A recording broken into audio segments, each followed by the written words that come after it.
Hello, dear friends. Welcome to Sahithya channel, and today's class is very important. Today also we are going to continue the question paper analysis. 2018 PU lecturer recruitment ಅಲ್ಲಿ ನಡೆದಿರುವಂತ ಕೊಟ್ಟಿರುವಂತ questions ಅನ್ನ analyse continue ಮಾಡ್ತಾ ಇದ್ದೀನಿ.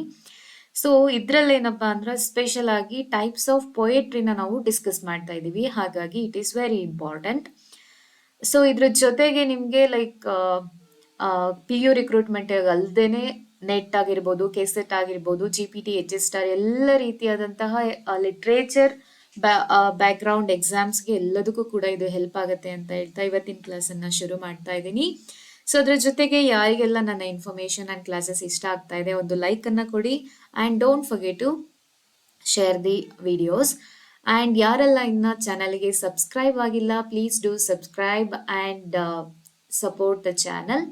So ಹಾಗಾದರೆ ಇವತ್ತಿನ ಕ್ಲಾಸನ್ನು ಶುರು ಮಾಡೋಣ. So we discussed till 64th question. Yes, Tom Sawyer is a child character created by Mark Twain. ಇಲ್ಲಿವರೆಗೂ ನಾವು ಡಿಸ್ಕಸ್ ಮಾಡಿದ್ವಿ. ಸೊ ನೆಕ್ಸ್ಟ್ ಕ್ವೆಶನ್ ಬಂದು Venus and Adonis is a long poem written by Shakespeare, Marlowe, Drayton, Sidney. So ಹಾಗಾದ್ರೆ ಇವರಲ್ಲಿ I think ನಿಮ್ಗೆ ಇದು answer ಗೊತ್ತಿರತ್ತೆ ಅನ್ಸುತ್ತೆ. Venus and Adonis is by William Shakespeare. So ಇದ್ರ ಬಗ್ಗೆ ಸ್ವಲ್ಪ ಇನ್ಫಾರ್ಮೇಶನ್ ಅನ್ನ ತಿಳ್ಕೊಳ್ಳೋಣ. ಶೇಕ್ಸ್ಪಿಯರ್ ಎಕ್ಸ್ಪೀರಿಯನ್ಸ್ಡ್, ಓಕೆ, ಸೊ ಯಾವಾಗ ಈ ಪೊಯೆಟ್ರಿನ ಬರೆದ್ರು ಅನ್ನೋದಕ್ಕೆ ಒಂದು ಸ್ವಲ್ಪ ನಾನು ಇನ್ಫಾರ್ಮೇಶನ್ ಕೊಟ್ಟಿದ್ದೀನಿ ಇಲ್ಲಿ. Shakespeare experienced A pass in his theatrical career about 1592 to 94 when the plague had closed down much theatrical activity. So 1592 to 94 ಏನಾಗಿರುತ್ತೆ, ಬಿಕಾಸ್ ಆಫ್ ಪ್ಲೇಗ್ ಎಲ್ಲ ಥಿಯೇಟರ್ಸ್ ಅನ್ನ ಮುಚ್ಚಿರ್ತಾರೆ. So at that time he wrote these poems, Venus and Adonis in 1593 and The Rape of Lucrece. These two are long narrative poems. Okay, remember, long narrative poems. The Rape of Lucrece in 1594. So ಈ ರೀತಿ ನೀವು ಈವೆಂಟ್ಸ್ಗಳನ್ನು connect ಮಾಡಿಕೊಂಡು ವರ್ಕ್ಸ್ಗಳನ್ನು ಓದೋದ್ರಿಂದ ನಿಮಗೆ chronology ಕೂಡ ಮರ್ತೋಗೋದಿಲ್ಲ. Okay, these two poems are the only works for which he wrote dedicatory prefaces. So ಇನ್ನಿದ್ದಕ್ಕೆಲ್ಲ ನಾವು ಅದನ್ನ ಗೆಸ್ ಮಾಡ್ತಾ ಹೋಗ್ತೀವಿ, ಬಟ್ ಅಂದ್ರೆ scholars or critics are guessing the dedication. But ಈ ಟೂ ಪೋಯಮ್ಸ್ ಅಲ್ಲಿ ಮಾತ್ರ ಸ್ವತಃ ಶೇಕ್ಸ್ಪಿಯರ್ ಅವರೇನೆ ಏನ್ ಮಾಡಿದ್ದಾರೆ, he wrote dedicatory preface. Both are to Henry Wriothesley, Earl of Southampton. So ಈ ಬೇಸ್ ಮೇಲೆ ಸಾನೆಟ್ಸ್ ಕೂಡ ಇವರಿಗೇನೆ ಡೆಡಿಕೇಟ್ ಮಾಡಿರಬಹುದು ಅಂತ ನಾವು ಗೆಸ್ ಮಾಡ್ತೀವಿ. Okay, so Earl of Southampton. So ಹಾಗಾದ್ರೆ ಇನ್ನ ಮೂರು ಆಪ್ಷನ್ಸ್ ಯಾವ್ದಿದೆ? Christopher Marlowe's period from 1564 to 1593. Marlowe's style is known for its use of blank verse. So he wrote his plays or drama in blank verse and dramatic intense poetry. Okay, so ಅಂದ್ರೆ poetical manner ಅಲ್ಲಿ ಅವರು ಡ್ರಾಮಾವನ್ನ ಬರೆದಿರುವಂಥದ್ದು. You can see the such style in Doctor Faustus. Okay, Doctor Faustus, Tamburlaine, the Jew of Malta, Edward II. So these are his famous plays. Okay, so famous quotes ಗಳನ್ನ ಇದರಲ್ಲಿ ಯಾವ್ದ್ಯಾವ್ದು ಬರುತ್ತೆ ನೋಡ್ಕೊಳ್ಳಿ, because so many people are going to attend the KSET exam very soon. So ಹಾಗಾಗಿ ಅದು important ಆಗಿರುತ್ತೆ. Then comes Michael Drayton. So ಸಾನೆಟ್ಸ್ ಅಂತ ಬಂದಾಗ ಸಾನೆಟ್ ಫಾರ್ಮ್ ಅನ್ನ ಯಾರ್ಯಾರೆಲ್ಲ ಬಿಗಿನ್ ಮಾಡಿದ್ರು, ಮತ್ತೆ ಲೈಕ್ ವ್ಯಾಟ್ ಅಂಡ್ ಸರ್ರೆ ಇಬ್ರು ರೈಟರ್ಗಳನ್ನ ಯಾರು ಫಾಲೋ ಮಾಡಿದ್ರು ಅಂತ ನಾವು ಅದು ಕ್ಲಾಸ್ ಅನ್ನ ಆಲ್ರೆಡಿ ಡಿಸ್ಕಸ್ ಮಾಡಿದ್ವಿ. ಲೈಕ್ ಎಸ್ಪೆಷಲಿ ನಾನು ರೆನಾನ್ಸೆನ್ಸ್ ಪೀರಿಯಡ್ ಬಿಗಿನ್ ಅನ್ನೋದು ಕ್ಲಾಸ್ ಅಲ್ಲಿ ನಿಮ್ಗೆ ಆಲ್ರೆಡಿ ಹೇಳಿದ್ದೀನಿ. ಡ್ರೈಟನ್ ಆಗಿರ್ಲಿ, ಅದರ್ ಪೋಯೆಟ್ಸ್ ಇರ್ಬೋದು, please go through that video for detailed information. So Drayton ಅವ್ರ ಕಾಲ ಬಂದು 1563 to 1631. Known for Poly Olbion. So his famous work, okay, Poly Olbion, a lengthy poetic description of England and Wales. Okay, so Michael Drayton's famous sonnet sequence ಬಂದು ideas mirror. Okay, so ಇಲ್ಲಿ women ಇರ್ಬೋದು ಅಥವಾ idea ಅನ್ನೋ ಒಂದು ಥೀಮಿಗೆ ಈ sonnet sequence ಅನ್ನ ಅವರು ಏನ್ ಮಾಡಿದ್ದಾರೆ, ಅಡ್ರೆಸ್ ಮಾಡಿದ್ದಾರೆ. So next comes Sir Philip Sidney. So 1554 to 1586 ವರ್ಗ ಇವ್ರ ಕಾಲ ಆಗಿರುತ್ತೆ. Known for Astrophel and Stella.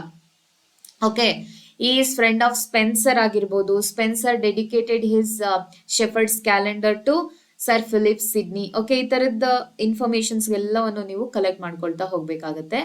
Okay, this is also Astrophel and Stella is also a sonnet sequence. And Astrophel and Stella ಇದನ್ನ ಯಾರಿಗೆ ಅವರು ಡೆಡಿಕೇಟ್ ಮಾಡಿದ್ದಾರೆ ಆ ಇನ್ಫಾರ್ಮೇಶನ್ ನೋಡ್ಕೊಳ್ಳಿ. ಸೊ ಇದರಲ್ಲಿ ಎಷ್ಟು ಸಾನೆಟ್ಸ್ ಬರುತ್ತೆ ಅದನ್ನು ಕೂಡ ಇಂಪಾರ್ಟೆಂಟ್ ಆಗಿರುತ್ತೆ. Okay,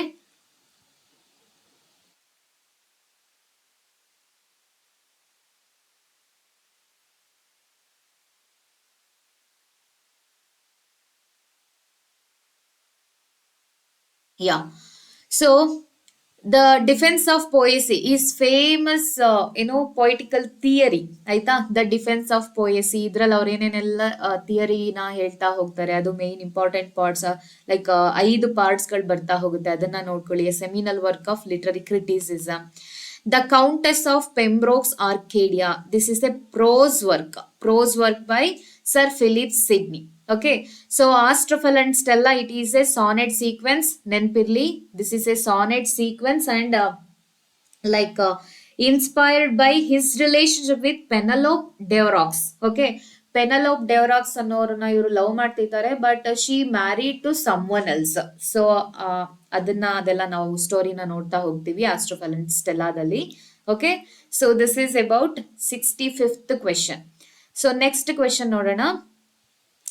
66, yeah. ಎರಡು ಕೊಟ್ಟಿದ್ದಾರೆ ನೋಡಿ. An epistolary novel is dash. So epistolary novel ಅನ್ನೋದ್ರ ಬಗ್ಗೆ ನಾವು ಆಲ್ರೆಡಿ ನೋಡಿದೀವಿ. Okay, a novel told through letters, a novel told through documents, a novel told through emails, a novel told through observations. So of course ನಮ್ಗೆ ಇದು answer ಗೊತ್ತೇ ಇದೆ, option A. Okay, so 66th ಅಂತಂದ್ರೆ ಯಾ, an epistolary novel is a novel written as a series of documents. Okay, of course ಇದು usual ಆಗಿ letters type ಅಲ್ಲಿ, dairy entries ಅಲ್ಲಿ, news paper clippings ಅಲ್ಲಿ, ಅದರ್ ಪರ್ಸನಲ್ ರೆಕಾರ್ಡ್ಸ್ ಅಲ್ಲಿ ನಾವೇನ್ ಮಾಡ್ತಾ ಹೋಗ್ಬೋದು, ಈ ನಾವೆಲ್ ರೈಟಿಂಗ್ ನ ನೋಡಬಹುದು. Okay, so this style allows the reader to experience the story through the characters' perspectives. Of course, if I am writing a letter ಅಂತಂದ್ರೆ ಅದು ಏನಾಗಿರುತ್ತೆ, ಫಸ್ಟ್ ಪರ್ಸನ್ ನರೇಷನ್ ಆಗಿರುತ್ತೆ, often providing intimate persons insight into their thoughts, emotions and relationships. So personal views ಅಂತ ಆಗಿದ್ರೆ, so intimate thoughts ಅಂದ್ರೆ ನಮ್ಮ personality, ನಮ್ಮ thoughts ಗಳನ್ನ ಅಲ್ಲಿ ನಾವು ಏನ್ ಮಾಡ್ತಾ ಹೋಗ್ತೀವಿ, ರಿಫ್ಲೆಕ್ಟ್ ಮಾಡ್ತಾ ಹೋಗ್ತೀವಿ. So for example, Pamela by Samuel Richardson. So this is the earliest epistolary novel we can see. Dracula by Bram Stoker. So this was published in 1897. Then comes Frankenstein by Mary Shelley. This was published in 1818. The Color Purple by Alice Walker. This was published in 1982. So these are the best examples for epistolary novel. So next question bandu,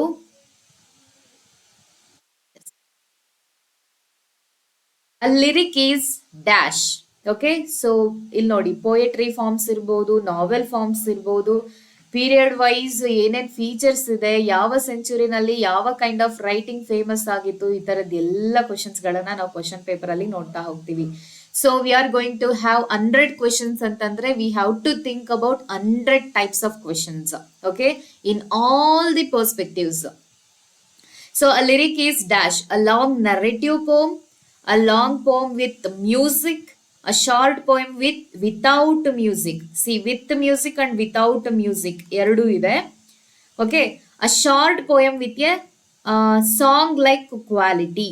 okay, so ಇದಕ್ಕೆ ನಮ್ಗೆ answer ಏನಾಗಿರುತ್ತೆ ಅಂದ್ರೆ, actually lyric poem is A short poem, but ಇಲ್ಲಿ music content ನಮ್ಗೆ ಬೇಕಾಗಿರೋದ್ರಿಂದ ಇಲ್ಲಿ without music ಅಂತ ಇದೆ. ಹಾಗಾಗಿ ನಮ್ಗೆ ಆಪ್ಷನ್ ಬಿ ಅನ್ನ ಸೆಲೆಕ್ಟ್ ಮಾಡ್ಕೋಬೇಕಾಗತ್ತೆ. ಸೊ ಸ್ವಲ್ಪ ಇದ್ರಲ್ಲಿ ನಾವು ಡಿಟೇಲ್ ಆಗಿ ಪೋಯಟ್ರಿನ ನೋಡ್ತಾ ಹೋಗೋಣ.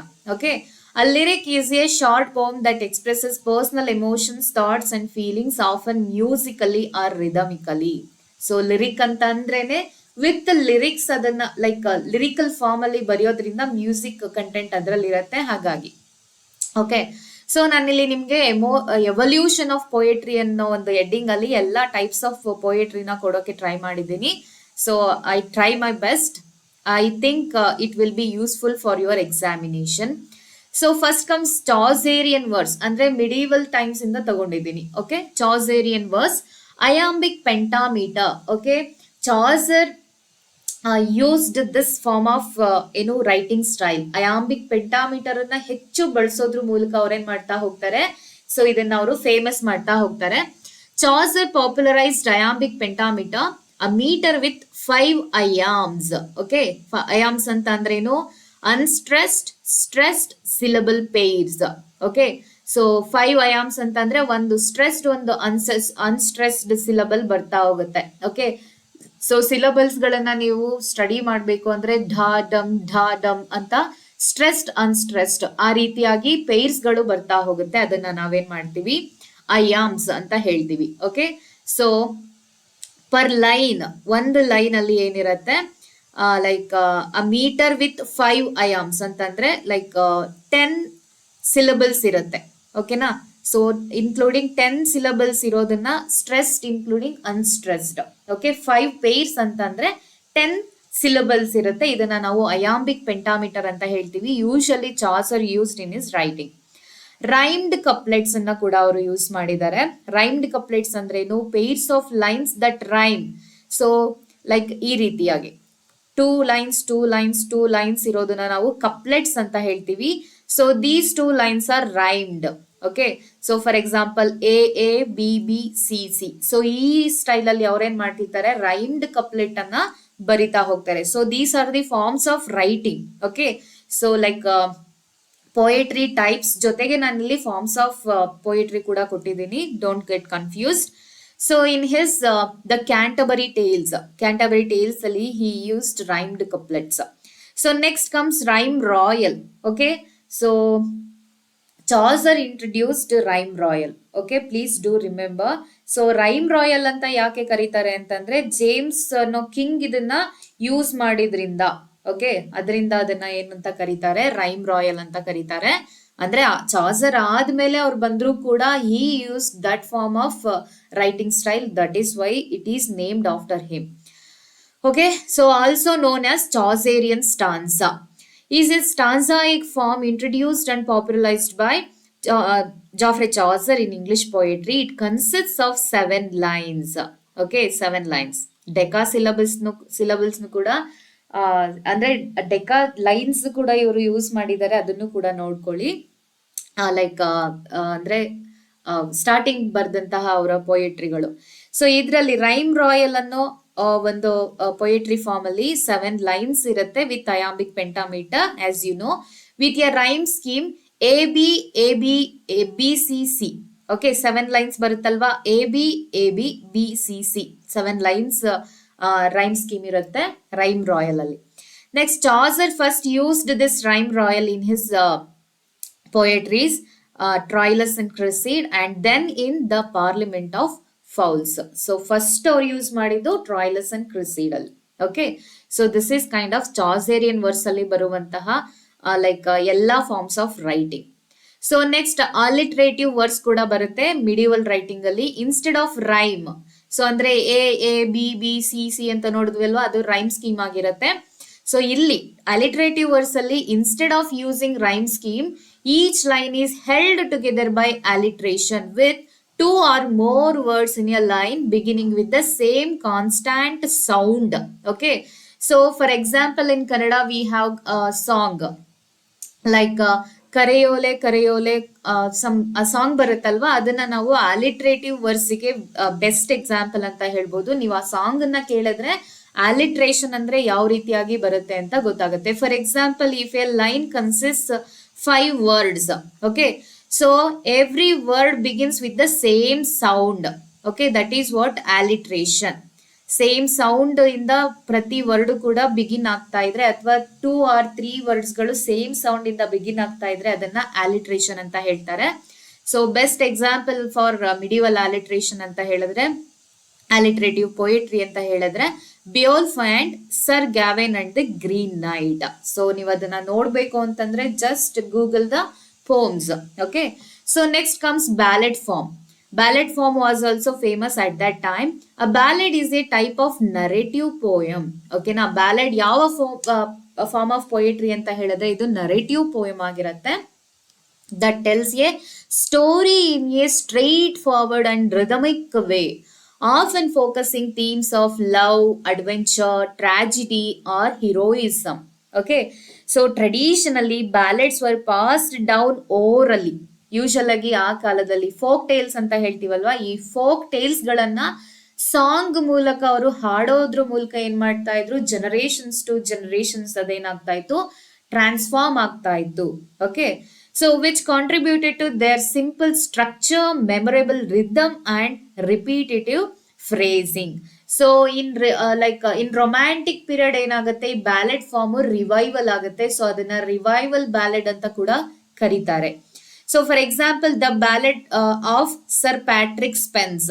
ಸೊ ಬಿಗಿನಿಂಗ್ ಲೈಕ್ ನಾನು ಇದನ್ನು ಕೂಡ ನಿಮ್ಗೆ ಆಲ್ರೆಡಿ ಇದನ್ನ ಏನೋ ಲಿಟ್ರೇಚರ್ ಕ್ಲಾಸಸ್ ಅನ್ನ ಮಾಡ್ಬೇಕಾದ್ರೆ ನಾನು ಇನ್ ಡೀಟೇಲ್ ಆಗಿ ಹೇಳಿದೀನಿ. ಸೊ ಬ್ಯಾಲೆಡ್ಸ್ ಗಳು ಯಾವ ರೀತಿಯಾಗಿ ಏನೋ ಆರಿಜಿನ್ ಆಯ್ತು, ಯಾವ ರೀತಿಯಾಗಿ ಬೆಳೆದು ಬಂತು, ಓಕೆನಾ. ಸೊ ಅದಕ್ಕೂ ಕೂಡ ನಾನು ಕ್ಲಾಸ್ ಮಾಡಿದೀನಿ, please go through that video. The Ballad of Sir Patrick Spence, La Belle Damson's Mercy by John Keats. So ನಾನು ಹೇಳ್ದೆ ಅಲ್ಲ, ರೊಮ್ಯಾಂಟಿಕ್ ಏಜ್ ಅಲ್ಲಿ ಅದು ರಿವೈವಲ್ ಆಗತ್ತೆ ಅಂತ ಜಾನ್ ಕೀಟ್ಸ್ ಏನ್ ಮಾಡ್ತಾರೆ, ತಮ್ಮ poetry La Belle Dame sans Merci ಅನ್ನೋದ್ರಲ್ಲಿ ಬ್ಯಾಲೆಡ್ ಫಾರ್ಮ್ ಅನ್ನ ಅದು ಬರೀತಾರೆ. Then comes the Rime of the Ancient Mariner by Samuel Taylor Coleridge. He also wrote that poetry in ballad form. So you can see he was narrating a story. Okay, so ಅವನ್ಗೆ ಸಿಕ್ಕಂತಹ ಶಾಪ ಏನಪ್ಪಾ ಅಂದ್ರೆ ಅವನ ಓಯೇಜ್ ಸ್ಟೋರಿಯನ್ನ ಯಾರೆಲ್ಲ meet ಮಾಡ್ತಾ ಹೋಗ್ತಾನೋ ಅವರಿಗೆ ಸ್ಟೋರಿನ ಹೇಳುವಂಥದ್ದು. Okay, so for wedding guest ಗಳಿಗೆ ಹೇಳುವಂತಹ ಸ್ಟೋರಿನೇ the Rime of the Ancient Mariner. So ಇದು ಕೂಡ ಒಂದು ಬ್ಯಾಲೆಡ್ ಫಾರ್ಮ್ ಆಗಿರುತ್ತೆ. So next comes and very important sonnet form of writing poetry. Sonnet, 14 line poems. Okay, 14 line poems with strict rhyme schemes and metrical structure. Okay, ಇದ್ರಲ್ಲೂ ಕೂಡ ನಾವು iambic pentameter ನ ನೋಡಬಹುದು. So first comes Petrarchan or Italian sonnet. Okay, so ನಾನು Renaissance poetry ಅಥವಾ sonnets ಅನ್ನ introduce ಮಾಡಿದ್ದು ಅದ್ರ ಬಗ್ಗೆನೂ ಕೂಡ ಇನ್ ಡೀಟೇಲ್ ಆಗಿ ಕ್ಲಾಸ್ ಮಾಡಿದೀನಿ, please go through that video. Petrarchan sonnet was introduced to English literature, means England. ಯಾರು ಅಂತ ಹೇಳಿದ್ರೆ ವ್ಯಾಟ್. ಓಕೆ, ಸೊ ಅದಕ್ಕೋಸ್ಕರ ಅವನು ತುಂಬಾ ಇಂಪಾರ್ಟೆಂಟ್ ಆಗಿರ್ತಾನೆ. ಸೊ ಅಲ್ಲಿವರೆಗೂ ಸಾನೆಟ್ಸ್ ಫಾರ್ಮ್ ಅಲ್ಲಿ ಯಾವ ರೀತಿಯಾಗಿ ತಮ್ಮ ಲವ್ ನ ಎಕ್ಸ್ಪ್ರೆಸ್ ಮಾಡೋದಾಗ್ಲಿ, ಎಮೋಷನ್ಸ್ ನ ಎಕ್ಸ್ಪ್ರೆಸ್ ಮಾಡೋದಾಗ್ಲಿ ಅಥವಾ ಬರವಣಿಗೆಯನ್ನ ಡೆವಲಪ್ ಮಾಡೋದಾಗ್ಲಿ ಅನ್ನೋದು ಗೊತ್ತಿರ್ಲಿಲ್ಲ ಯಾರಿಗೂ ಕೂಡ. So watt was also working as an ambassador and he was appointed as ambassador, and at that time he visited Italy and other countries. So ಅವನಿಗೊಂದು ಬೆಸ್ಟ್ ಆಪರ್ಚುನಿಟಿ ಸಿಗುತ್ತೆ. ಲೈಕ್ ಚಾರ್ಸರ್ ಅವನು ಕೂಡ ಏನ್ ಮಾಡ್ತಾನೆ, ಪೆಟ್ರಾರ್ಕನ್ ಸಾನೆಟ್ಸ್ ಇಂದ ಇನ್ಫ್ಲೂಯೆನ್ಸ್ ಆಗಿ ಅವನು ಕೂಡ ಒಂದಷ್ಟು ಸಾನೆಟ್ಸ್ ಗಳನ್ನ ಟ್ರಾನ್ಸ್ಲೇಟ್ ಮಾಡೋದ್ರ ಜೊತೆಗೆ ತನ್ನದೇ ಆದಂತಹ ಸಾನೆಟ್ಸ್ ಗಳನ್ನು ಕೂಡ ಬರಿತಾ ಹೋಗ್ತಾನೆ. ಅದರಿಂದ he introduced sonnet form to English literature. So ಹಾಗಾಗಿ ಅವನು ತುಂಬಾನೇ ಇಂಪಾರ್ಟೆಂಟ್ ಆಗಿರ್ತಾನೆ Wyatt. Okay, so next comes Surrey and Wyatt. Sonnet form ಅಲ್ಲಿ ಎಸ್ಪೆಷಲ್ ಆಗಿ ಇವರಿಬ್ರು ಕೂಡ ಇಂಪಾರ್ಟೆಂಟ್ ಆಗಿರ್ತಾರೆ. ಸೊ ಫಸ್ಟ್ ಪೆಟ್ರಾರ್ಕನ್ ಸಾನೆಟ್ ಏನ್ ನೋಡೋಣ. It consists of an octave. So ನಾನು ಅವತ್ತಿನ ಕ್ಲಾಸ್ ಅಲ್ಲಿ ಹೇಳಿದೆ, ನೆಕ್ಸ್ಟ್ ಎಕ್ಸ್ಪ್ಲೈನ್ ಮಾಡ್ತೀನಿ ಅಂತ. Okay, it consists of an octave. Octave means C AB, BA, AB, BA. So this is the rhyme scheme of this octave. It consists of 1, 2, 3, 4, 5, 6, 7, 8. So 8 lines ಇರುವಂತಹ ಒಂದು ಪ್ಯಾರಾಗ್ರಾಫಿಗೆ ಏನಂತ ಕರೀತಾರೆ, ಆಕ್ಟೇವ್ ಅಂತ ಹೇಳ್ತಾರೆ. So next comes a sestet. Okay, a sestet contains 1, 2, 3, 4, 5, 6. 6 lines ಅನ್ನ ಹೊಂದಿದೆ ಇದು. ಓಕೆ, 8 + 6 ಎಷ್ಟಾಯ್ತು, 14 ಲೈನ್ಸ್ ಆಯ್ತು. CDE, CDE or CDC, DCD ಈ ಫಾರ್ಮ್ ಅಲ್ಲಿ ಏನಿರುತ್ತೆ, ಪೆಟ್ರಾರ್ಕನ್ ಸಾನೆಟ್ ಇರುತ್ತೆ. ಈ ರೈಮ್ ಸ್ಕೀಮ್ ಗಳನ್ನ ನೋಡ್ಕೊಳ್ಳಿ. And it consists octave and a sustate. 8 + 6. Okay, this is Petrarchan sonnet. Next comes Shakespearean sonnet. Shakespearean sonnet or English sonnet, or this is introduced by Surrey. Okay, so only because Shakespeare used this, so ಇದನ್ನ ಏನಂತ ಕರಿತಾ ಹೋಗ್ತಾರೆ, ಶೇಕ್ಸ್ಪಿಯರಿಯನ್ sonnet ಅಂತ ಕರಿತಾ ಹೋಗ್ತಾರೆ. Okay, so ಇದ್ರಲ್ಲಿ ಏನನ್ನ ನೋಡ್ಬೋದು, 3 ಕ್ವಾಟ್ರೈನ್ಸ್ ಅನ್ನ ನೋಡ್ಬೋದು. ಅಂದ್ರೆ 4 ಲೈನ್ಸ್ ಇರುವಂತಹ 3 ಪ್ಯಾರಾಗ್ರಾಫ್ಸ್, 3 ಸ್ಟ್ಯಾನ್ಸಾಸ್ ಅನ್ನ, ಸಾರಿ, 3 ಸ್ಟ್ಯಾನ್ಸಾಸ್ ಅನ್ನ ನಾವೇನಂತ ಹೇಳ್ತೀವಿ, ಕ್ವಾಟ್ರೈನ್ಸ್ ಅಂತ ಹೇಳ್ತೀವಿ. ಸೊ ರೈಮ್ ಸ್ಕೀಮ್ ಯಾವ ರೀತಿಯಾಗಿರುತ್ತೆ, A B C D E F, okay, and a final rhymed couplet G. ಓಕೆನಾ. ಸೊ ಟೋಟಲ್ ಆಗಿ 14 ಲೈನ್ಸ್ ಆಗುತ್ತೆ ಇದು ರೈಮ್ ಸ್ಕೀಮು. ಸೊ ನಾನೊಂದು ಎಕ್ಸಾಂಪಲ್ ಕೊಡೋಣ ಅಂತ ಇಲ್ಲೊಂದು like shall I compare to thee ಅನ್ನೋ ಪೊಯೆಟ್ರಿನೂ ಕೂಡ ಕೊಟ್ಟಿದ್ದೀನಿ ನೋಡಿ. Okay, so 1 line, 2 line, 3 line, 4 line. So ಇದು 4 ಲೈನ್ ಅನ್ನ ಸೇರಿ ಒಂದು ಕ್ವಾಟ್ರೈನ್ ಅಂತ ಹೇಳ್ತಾರೆ. ಓಕೆ, 4 ಲೈನ್ಸ್ ಇರುವಂತಹ ಒಂದು ಸ್ಟ್ಯಾನ್ಸ್ ಆಗಿ ಒಂದು ಕ್ವಾಟ್ರೈನ್ ಅಂತ ಹೇಳ್ತಾರೆ. ನೋಡಿ ಇಲ್ಲಿ ರೈಮ್ ಸ್ಕೀಮ್ ಯಾವ ರೀತಿಯಾಗಿ ಅಪ್ಲೈ ಮಾಡೋದು ಅಂತ ಹೇಳಿದ್ರೆ, ಸಿ ಡೇ ಮೇ. ಸೊ ಇದೆರಡು ಕೂಡ ಏನಾಯ್ತು, ಒಂದೇ ಪ್ರೊನೌನ್ಸಿಯೇಷನ್ ಬಂತು, A it ends with the sound of A. So next comes temperate, date, ಟ. Okay, B. ಸೊ ಇದೆರಡು ಕೂಡ ಏನಾಯ್ತು, ರೈಮ್ ಆಯ್ತು. ಸೊ ನೆಕ್ಸ್ಟ್ ಯಾಕೆ ನೀವು ಸಿ ತಗೋಬೇಕು, ಡಿ ತಗೋಬೇಕು ಅಂತಂದ್ರೆ, ಸೊ ಇಲ್ಲಿರುವಂತಹ ಸೌಂಡ್ ಇಲ್ಲೇನಾಗಿಲ್ಲ, ಕಂಟಿನ್ಯೂ ಆಗಿಲ್ಲ, ಇಟ್ ಟೇಕ್ಸ್ ಡಿಫ್ರೆಂಟ್ ಸೌಂಡ್ಸ್ ಅಲ್ವಾ. ಸೊ ಹಾಗಾಗಿ ಸೊ ಆಲ್ಫಾಬೆಟ್ಸ್ ನ ನೆಕ್ಸ್ಟ್ ಲೆಟರ್ ಅನ್ನ ತಗೊಳ್ಳೋದು. ಶೈನ್ಸ್, ಡಿಕ್ಲೈನ್ಸ್, ಸ್. ಓಕೆ, ಇದೆರಡು ಕೂಡ ಏನಾಗುತ್ತೆ, ರೈಮ್ ಆಗುತ್ತೆ. ಡಿಮ್ಡ್, ಅನ್ಟ್ರಿಮ್ಡ್. ಸೊ ಇದೆರಡು ಏನಾಗುತ್ತೆ, ರೈಮ್ ಆಗುತ್ತೆ. ನೆಕ್ಸ್ಟ್ ಲಾಸ್ಟ್ ಕ್ವಾಟ್ರೈನ್ ಯಾವುದು, fade, shade, owest, growest. So last 2 lines of couplet, it ends with G, C, D. Okay, so this is the speciality of Shakespearean sonnet and it consists of 3 quatrains and a couplet. Don't forget that. Okay, so rhyme scheme nodidri alva, A B C D E F and ends with G, couplet. Okay na. So this is Shakespearean sonnet. Next comes Spenserian sonnet. Spenser ಏನ್ ಮಾಡ್ತಾರೆ, ಅದರಲ್ಲಿ ಸ್ವಲ್ಪ alternate ಮಾಡಿ ತಮ್ಮದೇ ಆದ ರೀತಿನಲ್ಲಿ sonnet ಅನ್ನ ಬರಿತಾ ಹೋಗ್ತಾರೆ. Okay, so Amoretti. ಸೊ ಇವ್ರದ್ದು ಫೇಮಸ್ ಸಾನೆಟ್ ಸೀಕ್ವೆನ್ಸ್ ಬಂದು Amoretti. It was addressing to his wife, okay, Elizabeth ಡೋರಾಕ್ಸ್. So the Spenserian sonnet uses the rhyme scheme of A B, BC, CD, E. Okay, so ನಾವು ಅಲ್ಲಿ ಏನ್ ನೋಡಿದ್ವಿ, G ನ ನೋಡಿದ್ವಿ, ಇಲ್ಲಿ ಇ ಬರುತ್ತೆ. Okay, that is the difference. Next comes blank verse. Blank verse was very famous. Okay, so unrhymed. So blank verse ಅನ್ನ ಯಾರು ಇಂಗ್ಲಿಷ್ಗೆ ಇಂಟ್ರೊಡ್ಯೂಸ್ ಮಾಡಿದ್ದು ಅಂತ ಹೇಳಿದ್ರೆ Surrey. Okay, please do remember all such points. ನಾನು ಆಲ್ರೆಡಿ ಅದನ್ನ like Renaissance period ಅಲ್ಲಿ begin ಆಗುವಂತಹ ರೈಟಿಂಗ್ಸ್ ಎಲ್ಲವನ್ನು ಪಾಠ ಮಾಡಬೇಕಾದ್ರೆ ಹೇಳಿದ್ದೀನಿ. Surrey was famous to introduce blank verse to English literature.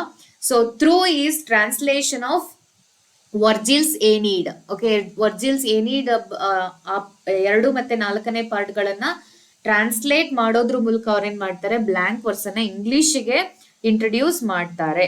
Okay, so ಇಲ್ಲಿ ಬ್ಲಾಂಕ್ ವರ್ಸ್ ಏನಪ್ಪಾ ಅಂತಂದ್ರೆ, ಇಲ್ಲಿ ಅನ್ರೈಮ್ಡ್ ಅಯಾಂಬಿಕ್ ಪೆಂಟಾಮೀಟರ್ ಅನ್ನ ನೋಡ್ತೀವಿ. ಓಕೆ, ಸೊ ಹಿಂದೆ ನೋಡಿದ್ವಿ ಲೈಕ್ ರೈಮ್ಡ್ ಅಯಾಂಬಿಕ್ ಪೆಂಟಾಮೀಟರ್ ನ ಯೂಸ್ ಮಾಡಿರೋದನ್ನ ನೋಡಿದ್ವಿ. ಬಟ್ ಇಲ್ಲಿ ಬ್ಲಾಂಕ್ ವರ್ಸ್ ಏನಾಗಿರುತ್ತೆ, ಫ್ಲೆಕ್ಸಿಬಲ್ ಆಗಿರುವಂತಹ ಒಂದು ರೈಟಿಂಗ್ ಸ್ಟೈಲ್ ಆಗಿರುತ್ತೆ. ಅಲ್ಲಿ ಯಾವುದೇ ರೀತಿಯಾದಂತಹ ರೈಮ್ ಸ್ಕೀಮ್ ಇರೋದಿಲ್ಲ. ಓಕೆ, ಸೊ ಸ್ಟ್ರೆಸ್ಡ್ ಅನ್ಸ್ಟ್ರೆಸ್ಡ್ ಏನೋ ಸಿಲಬಲ್ಸ್ ಅನ್ನ ಇದ್ರೂ ಕೂಡ, ಅಯಾಂಬಿಕ್ ಪೆಂಟಾಮೀಟರ್ ಅಂತಂದ್ರೆ 10 ಸಿಲಬಲ್ಸ್ ಅನ್ನ ಹೊಂದಿರುತ್ತೆ. ಬಟ್ ಇಲ್ಲಿ ಯಾವುದೇ ರೀತಿಯಾದಂತಹ ರೈಮಿಂಗ್ ಸ್ಕೀಮ್ ಇರೋದಿಲ್ಲ. Unrhymed iambic pentameter widely used in English drama and epic poetry. Okay, so ಇದನ್ನ ಫೇಮಸ್ ಮಾಡಿದ್ ಯಾರಪ್ಪ ಅಂದ್ರೆ, ಸೊ ಸರ್ರೆ ಇದನ್ನ ಇಂಟ್ರೊಡ್ಯೂಸ್ ಮಾಡಿದ್ರು ಕೂಡ ಅದನ್ನ ಫೇಮಸ್ ಮಾಡಿದ್ದು Christopher Marlowe. So we can see his writing style in Doctor Faustus and Shakespeare's Hamlet. Shakespeare ಕೂಡ ಅದನ್ನ ತುಂಬಾ ಚೆನ್ನಾಗಿ ಯೂಸ್ ಮಾಡ್ಕೊಳ್ತಾ ಹೋಗ್ತಾರೆ.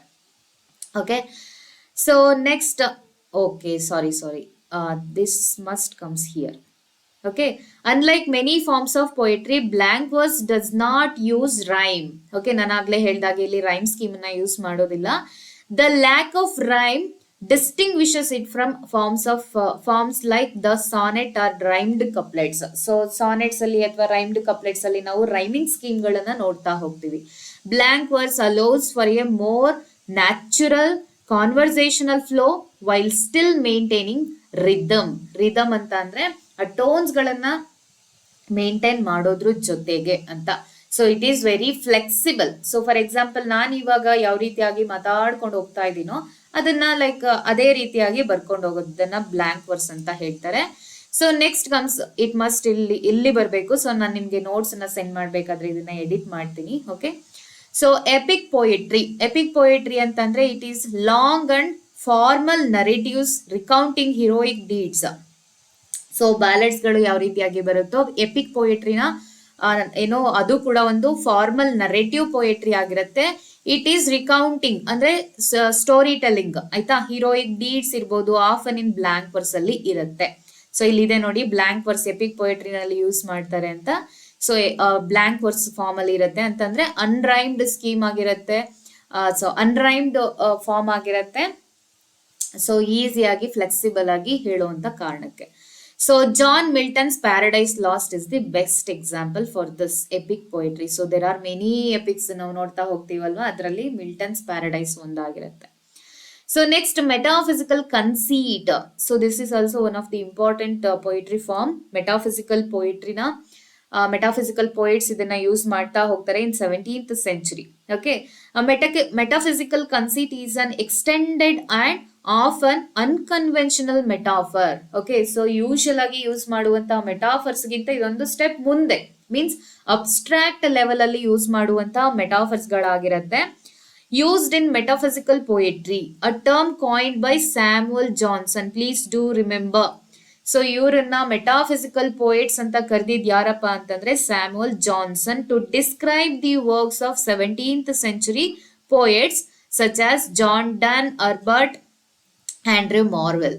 Okay, a metaphysical conceit is characterized by its unusual or complex comparison between two seemingly unrelated things. Okay, ಸಂಬಂಧನೇ ಇಲ್ದಿರುವಂತಹ ಎರಡು ವಸ್ತುಗಳನ್ನ ಕಂಪೇರ್ ಮಾಡ್ತಾ ಹೋಗುವಂಥದ್ದು. ಓಕೆನಾ, ಒಂದು ಕನ್ಸೀಟ್ ಅಥವಾ ಒಂದು ಮೆಟಾಫರ್ ಅನ್ನ ಇಟ್ಕೊಂಡು ಇಡೀ ಪೋಯೆಟ್ರಿನ ಬರೆಯುವಂಥದ್ದು. Typically involving intellectual or philosophical concepts. These comparisons can sometimes seem outlandish or far fetched. ಅಂತಂದ್ರೆ ಒಂದಕ್ಕೊಂದು ಸಂಬಂಧನೇ ಇಲ್ಲ, ಅಷ್ಟು ನಾವು ಹೋಲಿಕೆ ಮಾಡೋಕೆ ಆಗಲ್ಲ ಅಂತ ಕಂಪ್ಯಾರಿಸನ್ ಮಾಡಿರ್ತಾರೆ. Okay, but are intended to provoke thought. Okay, so best example ಅಂತ ಹೇಳಿದ್ರೆ John Donne's Valediction Forbidding Mourning. So in this poem John Donne uses a famous metaphysical conceit to compare the love between him and his wife to a pair of compasses. Okay, a pair of compasses ಅನ್ನ use ಮಾಡಿ ಅವ್ರೇನ್ ಮಾಡ್ತಾ ಹೋಗ್ತಾರೆ. Compass ಅಂದ್ರೆ ಹೀಗಿರುತ್ತೆ ಅಲ್ವಾ. So ಕಂಪಾಸ್ದು ಎರಡು ಏನಾಗಿರುತ್ತೆ, needles ಬೇರೆ ಬೇರೆ ದಿಕ್ಕಲ್ಲೇ ಚಲಿಸ್ತಾ ಹೋಗುತ್ತೆ. ಆದ್ರೂ ಕೂಡ ಸೊ ಅವುಗಳನ್ನ ಯೂಸ್ ಮಾಡ್ಕೊಂಡು ಅವ್ರೇನ್ ಮಾಡ್ತಾ ಹೋಗ್ತಾರೆ. ಸೊ ಅವ್ರ ಲವ್ ನ ಆ ರೀತಿಯಾಗಿ ಕಂಪೇರ್ ಮಾಡ್ಕೊಳ್ತಾರೆ. ಯೂಸ್ಡ್ ಫಾರ್ ಡ್ರಾಯಿಂಗ್ ಸರ್ಕಲ್ಸ್ ಅಂದ್ರೆ ಕಂಪಾಸ್ ಅನ್ನ ಯಾವ್ದಕ್ಕೆ ಯೂಸ್ ಮಾಡ್ತೀವಿ ಅಂತ. The idea is that even though they are physically separated ಅಂತಂದ್ರೆ ಅವು ಯಾವತ್ತೂ ಕೂಡ ಒಂದಾಗೋದೇ ಇಲ್ಲ, ಈ ಎರಡು ಮುಳ್ಳುಗಳು ಕೂಡ. Their love remains connected and will always guide them back to each other. So ಒಂದು ಸರ್ಕಲ್ ಅನ್ನ ಹಾಕ್ಬೇಕು ಅಂತಂದ್ರೆ ನಾವ್ ಈ ರೀತಿ ಎರಡನ್ನೂ ದೂರ ಮಾಡ್ತೀವಿ. ಸೊ ಒನ್ಸ್ ಅಗೇನ್ ಅವ್ರ ಏನಾಗ್ತಾರೆ, ಒಂದಾಗ್ತಾರೆ, ಅಂದ್ರೆ ಹತ್ತತ್ರ ಬರ್ತಾರೆ. ಅಥವಾ ಸರ್ಕಲ್ ಮಾಡೋದ್ರ ಮೂಲಕ ಅವ್ರೇನಾಗ್ತಾರೆ, ಈಚ್ ಅದರ್ ಕನೆಕ್ಟೆಡ್ ಅಂತ ಕೂಡ ಅದೊಂದು ಅರ್ಥ ಆಗಿರುತ್ತೆ. Guide them back to each other. So just as the two legs of a compass are connected. Okay, so this is best example for metaphysical conceit. So next ಯಾರು, George Herbert ಅವ್ರದ್ದು altar ಅನ್ನೋ ಒಂದು poetry ಇರ್ಬೋದು. So ಅವುಗಳನ್ನ ನೀವು ಓದಿದ್ರೆ ಒಂದು ಸಲ ಅವುಗಳು ಗೊತ್ತಾಗ್ತಾ ಹೋಗುತ್ತೆ. So next comes lyric and meditative forms. Shorter poems focusing on philosophical or spiritual recollection. So lyric ಅಂತಂದ್ರೆ ನಾವು ಆಗ್ಲೇ ನೋಡಿದ್ವಿ, ಒಂದು ಶಾರ್ಟ್ ಪೋಯಮ್ ಆಗಿರುತ್ತೆ ವಿತ್ ಮ್ಯೂಸಿಕ್. ಅದ್ರ ಜೊತೆಗೆ ಸೊ ಇಲ್ಲಿ ಮೆಡಿಟೇಟಿವ್ ಪೊಯೆಟ್ರಿ ಅಂತ ಅಂದ್ರೆ ಯಾವ ರೀತಿಯಾಗಿ ಇರುತ್ತೆ ಅಂತಂದ್ರೆ focusing on philosophical and spiritual reflections with music also. So John Donne's the Flea.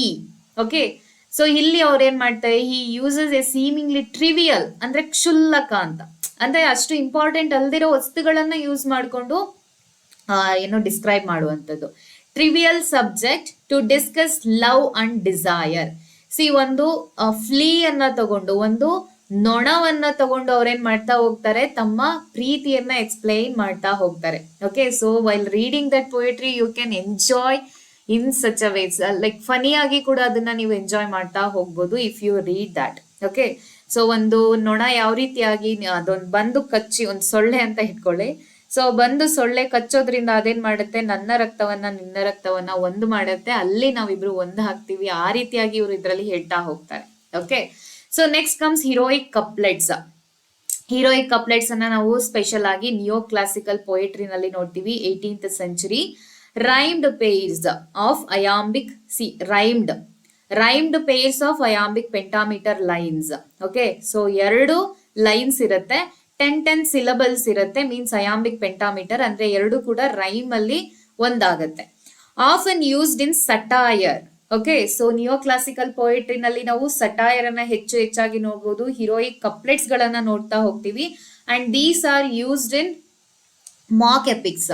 Okay, so best example ಅಂತ ಹೇಳಿದ್ರೆ Alexander Pope's the Rape of the Lock. So mock epic ಗೆ ಇದು ಒಂದು ಕೂಡ ಎಕ್ಸಾಂಪಲ್ ಆಗಿರುತ್ತೆ. So next satire and mock epic. So of course mock epic ಅಂತ ಹೇಳಿದ್ರೆ poetic forms used to critic society with wit and irony. So epic ಅನ್ನೋದಕ್ಕೆ ನಾವು ಆಗ್ಲೇ ನೋಡಿದ್ವಿ ನರೇಟಿವ್ ಪೊಯೆಟ್ರಿ ಅಂತ. ಸೊ ಇದು ಕೂಡ ನರೇಟಿವ್ ಪೊಯೆಟ್ರಿನೇ ಆಗಿರುತ್ತೆ ಇನ್ ಅಯಾಂಬಿಕ್ ಪೆಂಟಾಮೀಟರ್. ಓಕೆ, ಸೊ ಅದು ಕಪ್ಲೆಟ್ ಫಾರ್ಮ್ ಅಲ್ಲಿ ಇರುತ್ತೆ. ಸೊ ಪೋಪ್ಸ್ ಡನ್ಸಿಯಡ್ ಇರ್ಬೋದು ಅಥವಾ ಪೋಪ್ಸ್ ದ ರೇಪ್ ಆಫ್ ಲಾಕ್ ಇರ್ಬೋದು, ಅದು ಕೂಡ ಲೈಕ್ ಬೆಸ್ಟ್ ಎಕ್ಸಾಂಪಲ್ ಅಂತ ನಾವು ಹೇಳ್ಬೋದು ಮಾಕ್ ಎಪಿಕ್ಗೆ. ಮಾಕ್ ಎಪಿಕ್ ಏನಾಗುತ್ತೆ 18th century ಅಥವಾ ನಿಯೋ ಕ್ಲಾಸಿಕಲ್ ಪೀರಿಯಡ್ ಅಲ್ಲಿ ಫೇಮಸ್ ಆಗುತ್ತೆ. ಓಕೆ, ಸೊ ಎಲಿಜಿ ನಿಮ್ಗೆ ಗೊತ್ತೇ ಇದೆ, ಲೈಕ್ ಮೌರ್ನಿಂಗ್ ಪೊಯೆಟ್ರಿ ಆಗಿರುತ್ತೆ, ಅಂದ್ರೆ ದುಃಖವನ್ನ, ಸತ್ತವರನ್ನ ನೆನಪು ಮಾಡ್ಕೊಂಡು ದುಃಖವನ್ನ ವ್ಯಕ್ತಪಡಿಸುವಂತಹ ಪೊಯೆಟ್ರಿ ಏನಾಗಿರುತ್ತೆ, elegy. Okay, mournful reflective poems on death and loss. So Thomas Gray's Elegy Written in a Country Churchyard. Okay, so ಇದಕ್ಕೆ ಎಲಿಜಿಗಳಿಗೆ ತುಂಬಾ ಅಂದ್ರೆ ತುಂಬಾ ನಿಮ್ಗೆ ಎಕ್ಸಾಂಪಲ್ ಸಿಗ್ತಾ ಹೋಗುತ್ತೆ if you go through. So next comes lyric poetry. Lyric poetry special ಆಗಿ famous ಆಗೋದು ಯಾವಾಗ ಅಂತ ಹೇಳಿದ್ರೆ ಲೈಕ್ ರೊಮ್ಯಾಂಟಿಕ್ ಪೀರಿಯಡ್ ಅಲ್ಲಿ. Romantic poetry late 18th century and 19th century. So personal emotional poems often focused on nature, beauty and human experience with music content. Okay, so William Wordsworth ಇರ್ಬೋದು, Keats ಇರ್ಬೋದು, ಶಲಿ ಇರ್ಬೋದು, ಇವರೆಲ್ಲರ ಪೊಯೆಟ್ರಿನಲ್ಲೂ ಕೂಡ ನೀವು ನೋಡ್ತಾ ಹೋಗ್ತೀರಾ. So ಇಲ್ಲಿ ನಾನು ಒಂದ್ ಎಕ್ಸಾಂಪಲ್ ನ ಮಾತ್ರ ಕೊಟ್ಟಿದ್ದೀನಿ. I wandered lonely as a cloud. So ಅಂದ್ರೆ ಡ್ಯಾಫೋಡಿಲ್ಸ್ ಅಂತ ಕೂಡ ಕರೀತಾರೆ ಇದನ್ನ. Reflects on the beauty of daffodils. Next form ಬಂದು ode. Okay, an ode is a type of lyrical poem that is characterized by its formal tone, elaborate style and often lofty subject matter. Okay, so ಇದೊಂದು lyrical poem ಆಗಿರುತ್ತೆ. Okay, ಓಡ್ ಅನ್ನೋದು ಒಂದು lyrical poem ಆಗಿರುತ್ತೆ. Remember that. Next question ನಿಮ್ಗೆ ಇದ್ರ ಮೇಲೆ ಇದೆ. Okay, so it's formal tone and elaborate style, ಅಂದ್ರೆ ತುಂಬಾ ಡಿಸ್ಕ್ರಿಪ್ಟಿವ್ ಆಗಿ ಇರುತ್ತೆ. Often ಲೋಫ್ಟಿ subject. ಓಕೆ, ಅಂದ್ರೆ ತುಂಬಾ ಕಾಮನ್ ಆಗಿ ಯೂಸ್ ಮಾಡುವಂತ ಸಬ್ಜೆಕ್ಟ್ ಅಲ್ಲ ಅದು. Okay, historically odes have been used to praising ಮಾಡೋದಕ್ಕೆ or celebrate something, whether an event, person or object or abstract idea. So ಇಷ್ಟುಗಳನ್ನ ಸೆಲೆಬ್ರೇಟ್ ಮಾಡೋದಕ್ಕೆ ಅಥವಾ ಪ್ರೈಸ್ ಮಾಡೋದಕ್ಕೆ ಏನ್ ಮಾಡ್ತಾ ಇದ್ರು, ಓಡ್ಸ್ ಗಳನ್ನ ಬರೀತಾ ಇದ್ರು. And they are known for their elevate and dignified language. Okay, so ನಾವು ಈ ಓಡಲ್ಲೂ ಕೂಡ ಒಂದಷ್ಟು ವೆರೈಟೀಸ್ ನ ನೋಡ್ತಾ ಹೋಗ್ತೀವಿ. ಸೊ ಫಸ್ಟ್ ಒನ್ ಬಂದು Pindaric ode.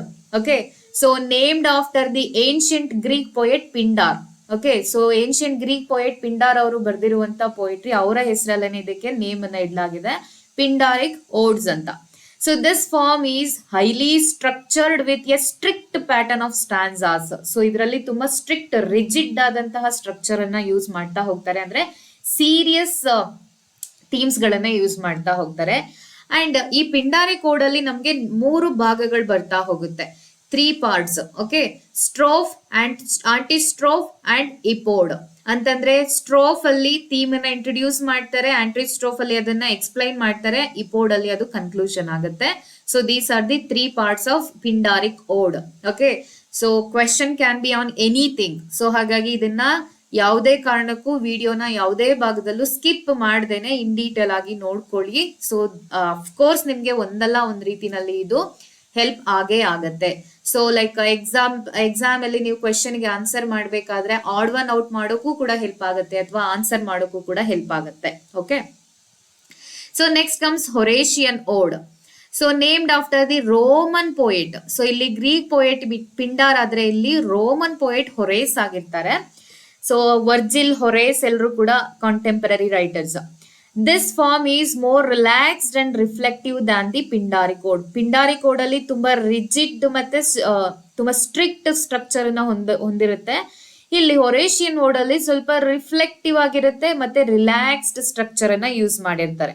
Okay, the Horatian ode consists of uniform stanzas with a consistent rhyme scheme. Okay, so like uniform stanzas ಅಂತಂದ್ರೆ ಒಂದೊಂದು ಸ್ಟಾನ್ಸಾಗೆ ಒಂದೊಂದು ಸ್ಟ್ರಕ್ಚರ್ ಅನ್ನ ಯೂಸ್ ಮಾಡಿರೋದಿಲ್ಲ, ಯೂನಿಫಾರ್ಮಿಟಿನ ಡಿಸಿಪ್ಲಿನ್ ಅನ್ನ ಮೇಂಟೈನ್ ಮಾಡಿರ್ತಾರೆ. Then comes irregular or romantic ode. So ಇದೊಂದು ರೊಮ್ಯಾಂಟಿಕ್ ಏಜ್ ಅಲ್ಲಿ ಡೆವಲಪ್ ಆಗುವಂತ ಓಡ್ ಟೈಪ್ ಆಗಿರುತ್ತೆ. This type of ode is less rigid. Okay, ಇದ್ರಲ್ಲಿ ಯಾವುದೋ ಸ್ಟ್ರಕ್ಚರ್ ಅನ್ನ follow ಮಾಡಿರೋದಿಲ್ಲ, it's structure and is often associated with romantic poets like John Keats, Shelley ಇರ್ಬೋದು, William Wordsworth ಆಗಿರ್ಬೋದು. ಇವರು ಎಲ್ಲರೂ ಕೂಡ ಓಡ್ಸ್ ಗಳನ್ನ ಬರ್ದಿದ್ದಾರೆ. These odes are usually highly emotional. Of course romantic age ಅಲ್ಲಿ ಬರ್ದಿರೋದಲ್ವಾ. Focus on a wide range of subjects including nature, love, poets relationship to the world. So Keats' ode to a nightingale or Shelley's ode to the west wind are the classic examples of irregular odes. Okay, so romantic age ಅಲ್ಲಿ ಬರುವಂತಹ ಮಿಕ್ಕೆಲ್ಲ ಓಡ್ಸ್ ಗಳನ್ನ ಕೂಡ ನೀವು ನೋಡ್ಕೋಬೇಕಾಗತ್ತೆ. Okay, so this is about odes. Okay, so if I go on telling information, definitely you will be exhausted. So ನಾನು ಇಲ್ಲಿಗೆ stop ಮಾಡ್ತೀನಿ. Next class ಅಲ್ಲಿ ಈ ಪೊಯೆಟ್ರಿ ಫಾರ್ಮ್ ಅನ್ನ ಕಂಟಿನ್ಯೂ ಮಾಡ್ತೀನಿ. ಸೊ ಯಾವುದೇ ಭಾಗದಲ್ಲಿ ಸ್ಕಿಪ್ ಮಾಡಬೇಡಿ, because each and every points are very important. I hope this class will be helpful for you. So thank you for watching. Tune to the channel for more classes, more information and more literary classes. Okay, so ಯಾರೆಲ್ಲ ಚಾನೆಲ್ಗೆ ಇನ್ನು subscribe ಆಗಿಲ್ಲ, ಬೇಗ ಬೇಗ subscribe ಮಾಡ್ಕೊಳ್ಳಿ. Okay, so bye bye, see you in the next session.